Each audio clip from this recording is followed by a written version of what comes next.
तो राजा थे तो उनके यहाँ लड़की थी, एक एक ही लड़की थी, बड़ी मुश्किल में भई थी, उसका नाम सावित्री था।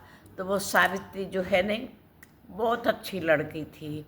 अब उसको उसके पिताजी ने कहा कि बेटा खूब बार ढूंढा, उसको नहीं मिला। तो पिताजी ने कहा बेटा तुम्हारी पसंद का तुम्हें सेनक दे दे, रथ दे दिया, जाओ ढूंढो, तुम्हें पसंद आया उसको पसंद कर लाओ, हम तुम्हारी शादी कर देंगे। तो ये था सत्यवान। सत्यवान सामने मिल गया तो सत्यवान ने अब देखा नाक में तो खुद सत्यवान मिल गया। सत्यवान ने पूछा, सत्यवान से बोला कि तू सावित्री सावित्री ने सत्यवान को पसंद कर लिया। अब सावित्री पसंद करके अपने घर गई। हमको नहीं पता कि हमारे पिता ससुर अंधे हैं, हमारी सास अंधी है, हमारा राज छीन लिया, जी कुछ नहीं पता था उनको। सत्यवान को देखा, उनने पसंद कर लिया, खुश हो गई।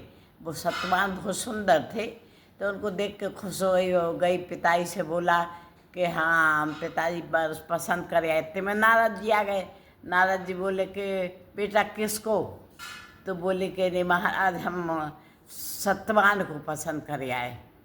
तो बोले के लिए आपने सत्यवान को पसंद किया तो सही बेटा, उसकी आयु तो कुल साल भर की है। अब उसने तो पहले ऐसा ही होता था, जहाँ जिसको एक बार बर लिया उसको फिर नहीं छोड़ती थी। हो गया पति, चाहे कैसा भी हो, वो किस्मत के ऊपर तुल जाती थी, अपनी किस्मत समझती थी। तो उसने का नाम से सावित्री ने कहा अब ठीक है, जो कुछ होएगा तो ठीक है। अब 1 साल का अब है तो अब जो किस्मत में लिखा सो हम, अब तो शादी हम उसी के साथ करेंगे। फिर नारद जी ने कुछ दिन भी रहे। अब सब बहुत अच्छी सुंदर लड़की थी, बहुत अच्छी थी। तो नारद जी भी उस पर मोहित थे। नारद जी ने कहा हम तारीख बताएंगे, 1 साल के बाद तारीख बताएंगे तुम्हें, उस दिन हो सतर्क रहना। तो वो एक दिन अब वो सत्यवान को लकड़ी काटने जाना था। सास ससुर की बहुत सेवा करती थी, हम थे दोनों सास ससुर, खूब अच्छी सेवा करते थे, खूब अच्छा से वो उनका आशीर्वाद लेती थी। रोज़ सुबह बड़े सवेरे उठती थी, उसकी सेवा सास ससुर की करती थी, तो पति के घर का साफ सफाई सब अच्छा से करती थी। फिर अब आखिरी दिन सत्यवान ने कहा मैं मुझे लकड़ी लेने जाना है। तो सत्यवान को नारद जी बता गए, तारीख बता दी नारद जी ने को उस दिन फलाना दिन, इसका दिन अंतिम दिन है, तो तुम सतर्क रहना, तुम्हारे धर्म से जितना कर सकते हो तो करना। सावित्री ने कहा ठीक। सत्यवान लकड़ी काटने जाने लगे तो बोले मैं भी चलूँगी। बोले नहीं नहीं तुम्हें नहीं ले जाएंगे हम, तुम क्या करोगे वहाँ जंगल में? अरे बोले वैसे ही घूम आएंगे जंगल। बोले नहीं नहीं हम तुम्हें नहीं ले जाएंगे। बोले हम तुम्हारे आप लकड़ी काटोगे, मैं बटोर ही लूँगी, बटोर के रखूँगी।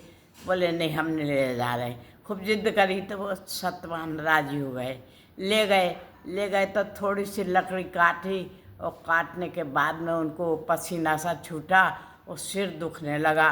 तो वो पेड़ पर जो चढ़े थे लकड़ी काट रहे थे वहाँ से उतर ही आए। से बोले क्यों? बोले मेरा सिर सब भन्ना रहा। तो सत्यवान को अपनी गोदी में सिर रख के और सुला लिया और उनका माथा दबा रही थी। इतने में यमराज काले घोड़ा पे बैठ के, काले उस पर भैंसा पे बैठ के, और सत्यवान सामने आ गए दिखे। तो वो बोली आप कौन? बोले मैं यमराज हूँ। वो आप जो पतिव्रता है इसलिए मुझको आना पड़ा। तो बोले आप तो नहीं ले जा पाओगे। बोले नहीं बेटी, जिसकी उम्र जितनी होती उतनी होती है, आगे बढ़ नहीं सकती, तिल नहीं बढ़ती, तो आप इनको तो जाना ही पड़ेगा। बहुत कुछ समझाया। सावित्री गई। अब पति का सिर तो नीचे रख दो, हाथ जोड़ के सामने खड़ी हो गई। सामने खड़े नहीं बोली हम तो ले जाएंगे। तो यमराज ने एक अंगूठा के बराबर उनका प्राणी निकाला और भैंसा के ऊपर बांध लिया। अब ले जाने लगी तो वो सावित्री पीछे से जाने लगी तो बोली कहने लगी कि बेटा अब मत जाओ, हमारा तुम्हें पति के साथ जितना आना चाहिए था उतनी आ चुकी हैं, अब 4 कदम आना था सो आ चुकी, अब मत आओ हमारे पीछे। सो बोली महाराज ये बताइए आप कि पति के बिना पत्नी कैसी, जहाँ पति होगा वहाँ तो मैं भी होंगी। फिर कुछ ज्ञान की बातें करी उनने, ज्ञान की बात करी तो वो मोहित हो गए। बोले अच्छा ठीक है बेटा, तुमने जो हमको बात सुनाई, वाक्य सुनाओ, वो हम तुम्हारे ऊपर प्रसन्न हैं। वो आप जो चाहिए सो मांग लो सत्यवान के सिवाय, सत्यवान के सिवाय। तो बोले ठीक है।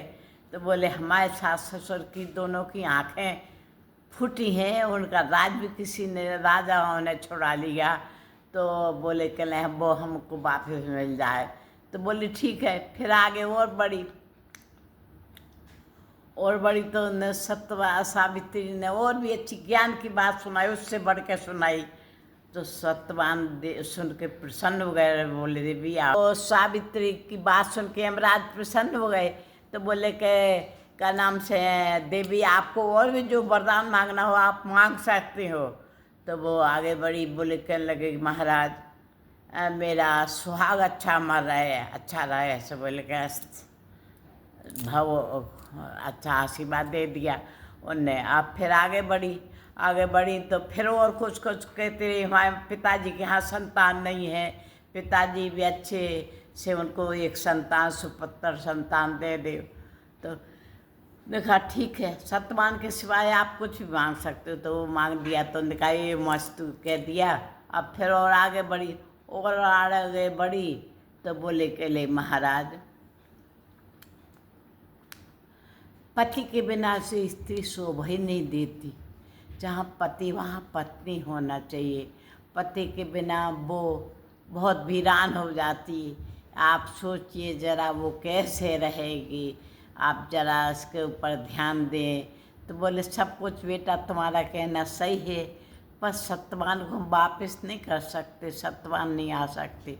तो बोले महाराज आपने हमको वरदान दे दिया काय का। बोले कहने लगे कि आपने हमको सुहागवंती का वरदान दे दिया, फिर ये कैसा आपका वरदान, आपका वरदान तो मिथ्या हो जाएगा। सत्यवान धर्मराज चौंक गए।